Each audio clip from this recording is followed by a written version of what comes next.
สวดไม่แปลมันเลย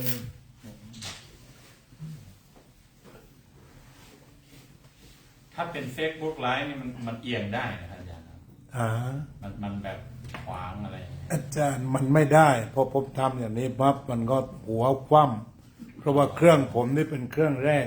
ที่เสียตั้งแต่ลำพูน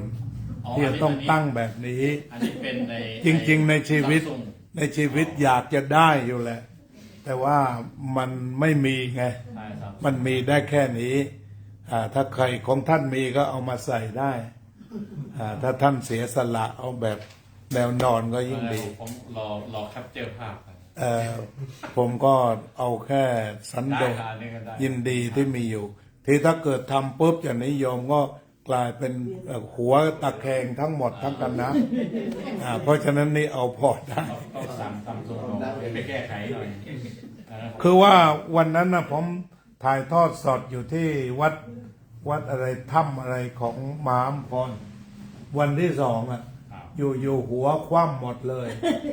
แล้วพยายามไปศึกษาเขาบอกไม่ได้แล้วตั้งแต่วันนั้นซัมซุงไม่อนุญาตให้ถ่ายแนวนอนแล้วผมก็ไปหาผู้เชี่ยวชาญที่ฮาวายองค์นี้เชี่ยวชาญที่สุดในอเมริกาเขาบอกไม่ได้เช่นกันแล้วก็องค์ที่ตายเขาบอกว่าไม่ได้องค์อะไรนะอ้วนที่เก่งที่สุดครับพระครูสุตตะซึ่ง AI ทำเก่งก่อนเพื่อน ก็ต้องใช้แบบนี้ ครับต้องทำได้ขนาดนี้นะครับก็ไม่ปรารถนา อันนี้ก็ใช้มาแค่6 ปีก็ไปเรื่อยๆ แล้วผู้ประหยัดก็ใช้ไปก่อน ใช่ประหยัด ถ้านั้นต้องเปลี่ยนเป็น iPhone มันจะเพียงนอนได้ แต่ราคามันแพงเราก็สันโดษเป็นต้นแบบของญาติโยมทำเท่าที่มีอยู่ คือหมายก็เราใช้สื่อเพื่อทำงาน ไม่ได้ใช้สื่อเพื่อเห็นปุ๊บตกใจโอ้อาจารย์ iPhone 20 ไปเลยอะไร พวกนั้นเขาเรียกว่าวัตถุนิยม อันนี้เราก็ใช้ของเก่าทำงาน ยังไม่ถึงนะแค่17เลย 20นี่ก็น่าตกใจอยู่ครับ อะระหังสัมมาสัมพุทโธภะคะวาพุทธังภะคะวันตังอะภิวาเทมิสวากขาโตภะคะวะตาธัมโมธัมมังนัมสสา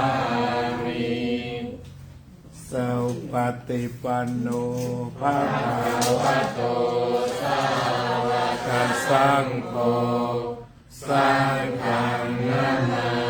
มิอันธรรมยังพุทธัสสะภะคะวะโตปุปปะคณมการังกโรมาเสนะโมตัสสะภะคะวะโตอะระหะโตสัมมาสัมพุทธัสสะนะโมตัสสะภะคะวะโตอะระหะโตสัมมาสัมพุทธัสสะนะโมตัสสะภะคะวะโตอะระหะโตสัมมาสัมพุทธัสสะหันธรรมยังพุทธาภิตุติงกะโรมะเสโยโสสัพพะคะโตอะระหังสัมมาสัมพุทโธวิชาจารณสัมปันโนสุขโตโลกวิทูอนุตตโรปุริสธรรมสารติสัทธาเทวมนุสสานังพุทโธภคะวาโยหิมังโลกังสเทวกังสมารกังสัพพมะกังสั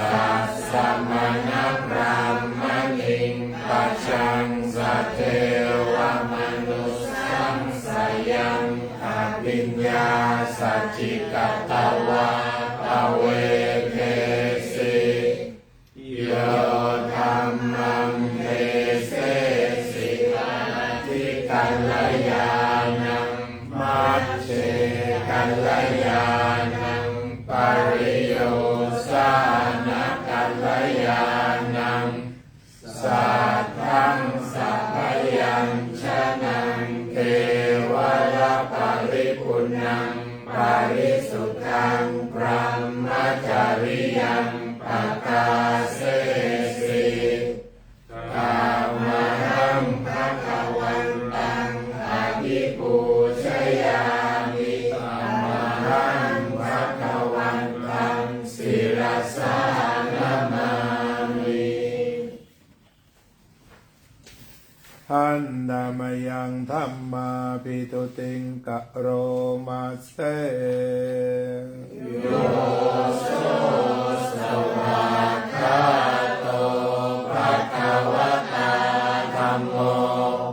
สันทิฏฐิโกอาคาลิโกเอหิปัสสิโกโกมังยิโกปัจจัตตังเวทิตัพโพวินโยริตามหังธัมมังอภิปูชยา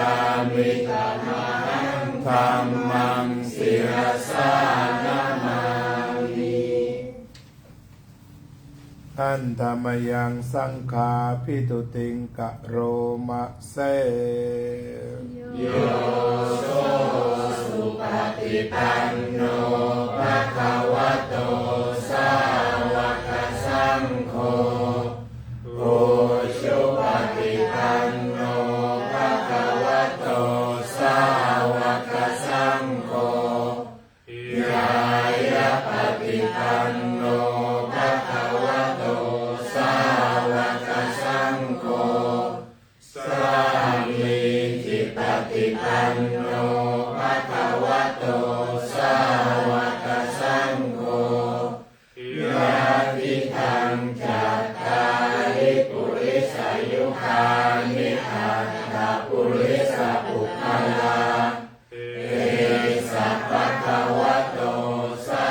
วกสังโฆปาหุนายโยปาหุนายโยทักขินายโยอัญชลีกาลนิโยอานุตตรังปุญญเขตังโลกัสสะธรรมหังสังฆังอภิปูชยามิธัมมังสังฆังศิรสานะมามิ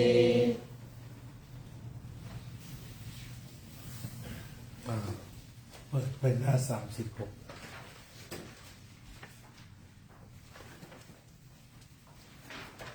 ท่านธรรมยังสัพพะปฏิทานคาทายโยพนามาเสบุญญาสิทานิกัตถัสสะ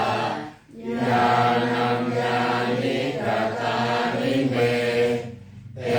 สัญจภาคิโนโหนตุสัทธานันตาปมานะคาเยปิยาคุณวันตาจามัยหังมาตาปิตาทะโยทิฏฐาเมตาปยทิฏฐาวาอัญเยมัชฌัตตะเวริโนสัตตานิคันติโลกัสสมิงเตภุมมาจตุโยนิกาปัญเจกจตุโวการาสังสารันตาภวาภเวยาตังเยปฏิภานัมเมอานุโมทันตุเตสยังเยจิมังนัปปสานันติ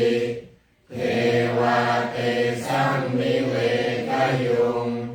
มายาทินานะปุญญานังอนุโมทนาเหตุนาสัพเพสัตตาสัทธาโหนตุอาเวราสุขชีวิโนเกมัปปะทัญจะปะโอนตุเปสาสาสิจตังสุภาเปิดหน้า78ใช่ไหมเปิดไปหน้า78อาราธนารำมาพร้อมๆข้อ5 พง ธรรมาจาโรกาทิปติสหัมปติกัตถัญชาลิหังทิวรังนายาจถาสันติทาสัตตาปาริชาคชาติกาเอเสตุธัมมังอนุกัมปิมังปัชชัง นะโมตัสสะภะคะวะโตอะระหะโตสัมมาสัมพุทธัสสะนะโมตัสสะภะคะวะโตอะระหะโตสัมมาสัมพุทธัสสะนะโมตัสสะภะคะวะโตอะระหะโตสัมมาสัมพุทธัสสะกุศลธรรมาอกุศลธรรมาอัปปยากตาธรรมาตตะเมธรรมากุศลยัสสมิงสมัยเยกามาวาจารังกุศลังจิตตังอุปันนังโหติโสมนัสสะสังกตายานสัมปโยตังรูปารมณังวาสัทธารมณังวาคันธารมณังวารสารมณังวาพุทธภารมณังวาธรรมารมณังวายังวาปนาราปัตสมิงสมะเยโสโหติอวิคเขโปโหติเยวาสมิงสมะเยอัญเยปิอาติปติจะสมุปปันนาอโรปิโดธรรมาอิเมธัมมากุศลังปัญจขันธารูปักขันโทเวทนาขันโทสัญญาขันโทสังขาราขันโทวิญญาณขันโทตัตตะกตโมรูปักขันโทยังกินจิรูปังอติตานาคตปัจจุปันนังอาจัตตาวาปหิทธาวาโอลาริกังวาสุขุมังวาหินังวาปเนตาวายังทุเรวาสันติเกวาตเตกัจจังอภิสัญโยหิตวาอภิสังคิปิตวาอายาวจติรูปะขันโตสังฆโหสังฆโหสังฆอิเตนะอสังฆอิตังอสังฆอิเตนะสังฆอิตังสังฆอิเตนะสังฆอิตังอสังฆอิเตนะอสังฆอิตังสัมปโยโควิปโยโคสัมปโยเตนะเวปโยตังเวปโยเตนะสัมปโยตังอสังฆอิตังชะปัญญาติโยขันธปัญญาติอายตนะปัญญาติธาตุปัญญาติสัจจปัญญาติอินทรียปัญญาติบุคลปัญญาติกิตตาวตาบุคลานังบุคลปัญญา สมัยวิมุตโต อัสมายาวิมุ มุตโตกุปธัมโมอกุปธัมโม ปริหา นธัมโมอปริหานธัมโม เจ ตนาภาโพ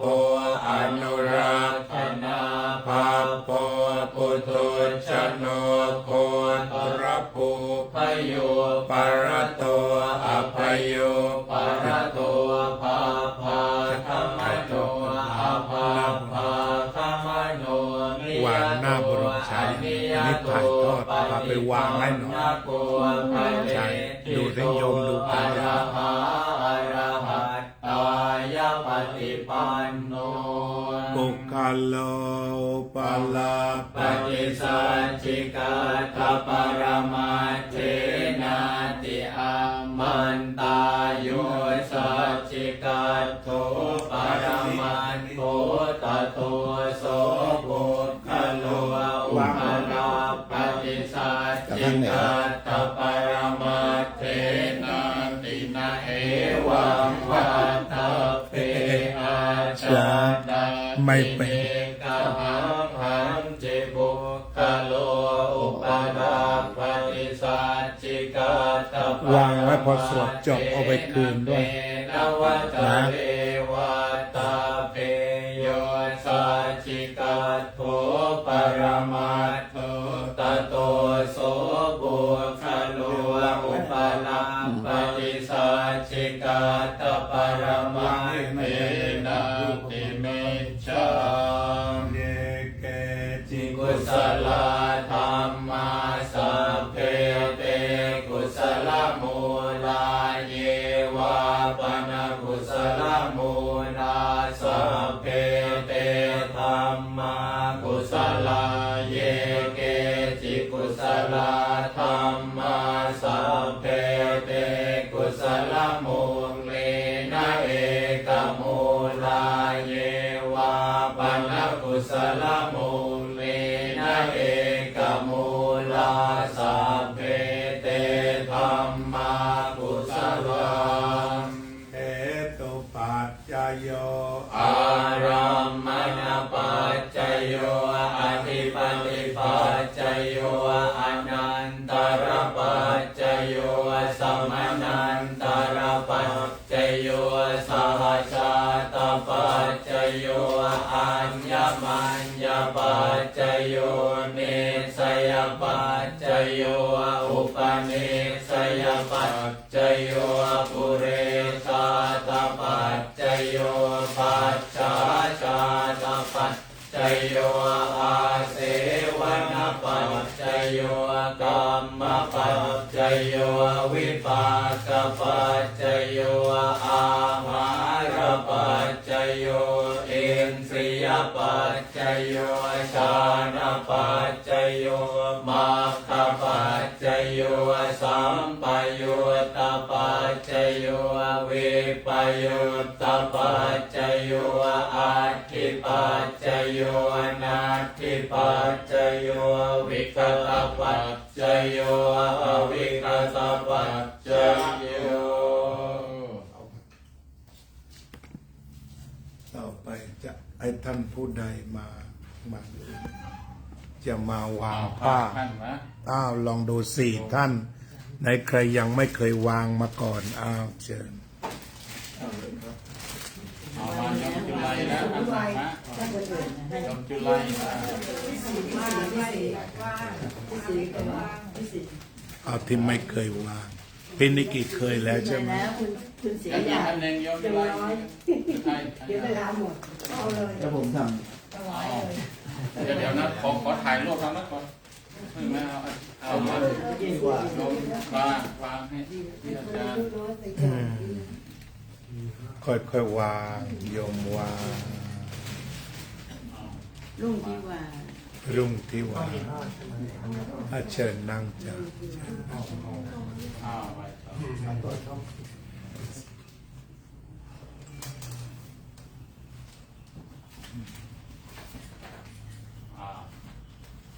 พร้อมกันเลยได้เอา2 ท่านนะ วางเลย เดี๋ยวนะ ม มุมได้โอเค ทำไปถึงวันไหนนะเนี่ยอาจารย์ ยังก่อนเอาตรงนี้ก่อ เรื่อน ยๆไปก่อน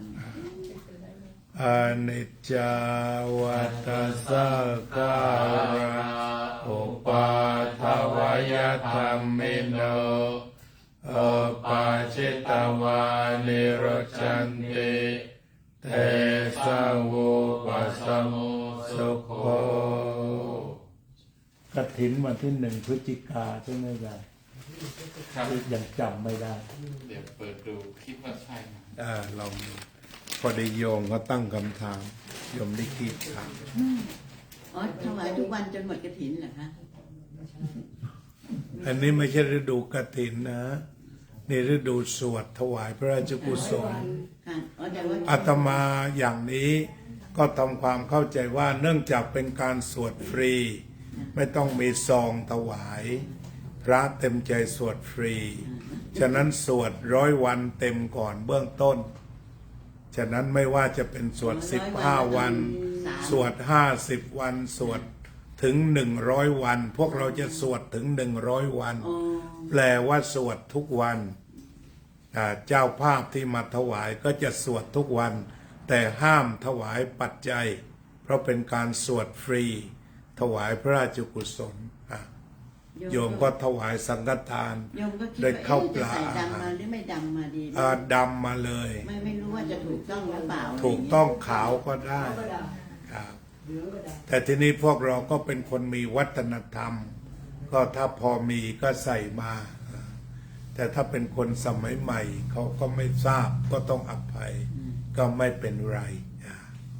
แต่โยมนี่เพอร์เฟก โยมก็ไม่ทราบเหมือนกันเดาๆเอา นี่ฮะสำคัญตรงทั้งแหวนทั้งสร้อยพวกนี้สำคัญ มันครบ ก็ตกลงเราจะสวดไปถึง100 วัน นะฮะ เพราะเราตั้งภาพได้สวยแล้วก็ว่าไปเรื่อยๆ ใครมาวันไหนก็มีสวด ก็พระสวดเสร็จมา2 คนก็สวด ไม่ได้จำนวนคน เพราะว่าการสวดในโลกนี้ที่ยากตรงเจ้าภาพที่ต้องถวายซองที่ถ้าเราพังทลายกำแพงซองออกไปก็ทุกอย่างโล่งหมด ต่อไปก็ถวายสังฆทานเนาะ นะโมตัสสะ โยมเอาน้ำมาใช่ไหม สัมมาสัมพุทธัสสะ นะโม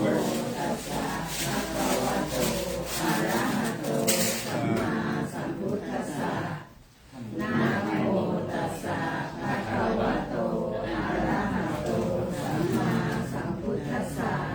อิมานิมะยังพันเตภัตตานิสัพพะริวารานิ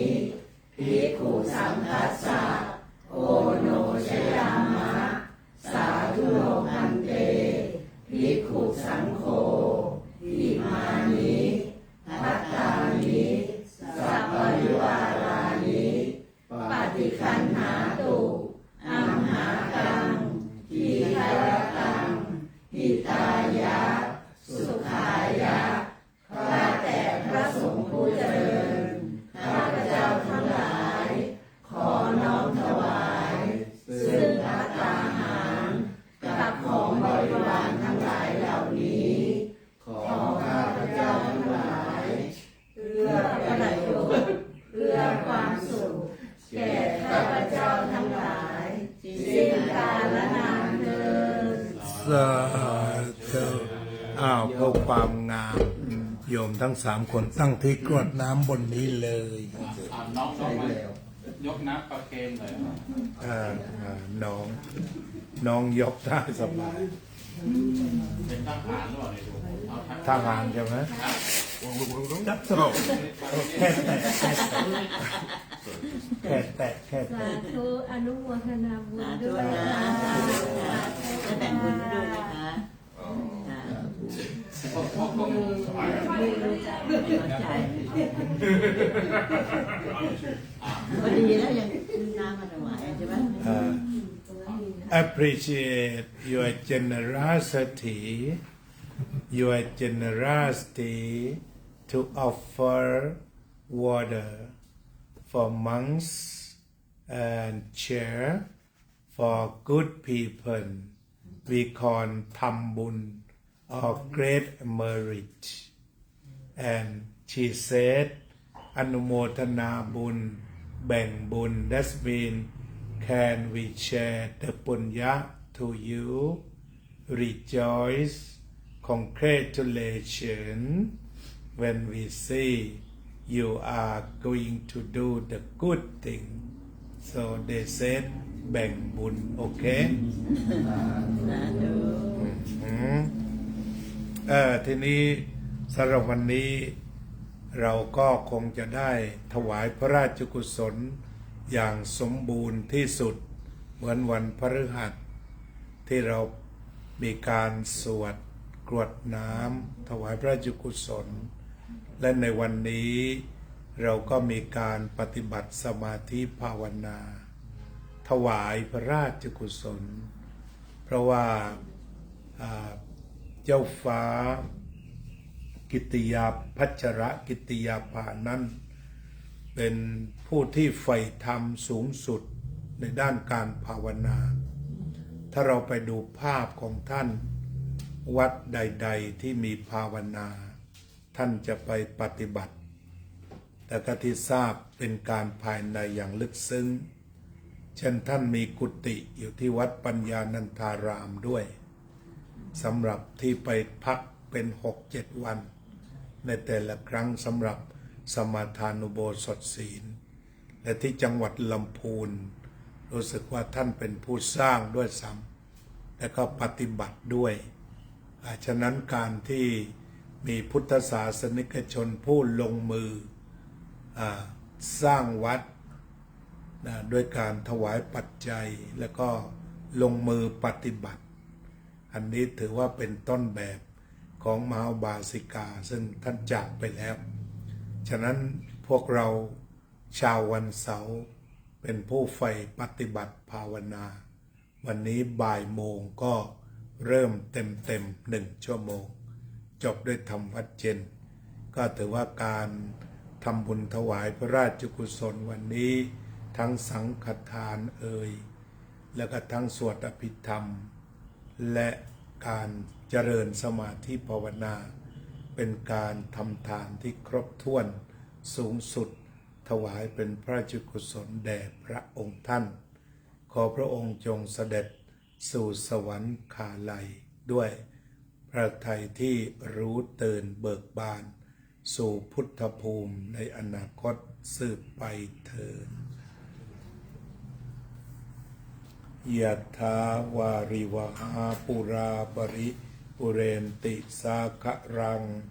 เอวะเมวะอิโตทินังเปตานังอุปกัปปติอิจิตังปฏิตังตุมหังคิปะเมวะสมิจจตุสัพเพปุเรนตุสังกปปาจันโทปนรสโสยถามณิโชติระโสยถาสัพพิติโยวิวัจจันตุสัพพะโรโควินาศตุมาเตภวัตวันตรายโยสุขีทีขายุโกภวะอภิวาทนาสิริสนิจังวุฒาปัจจายโน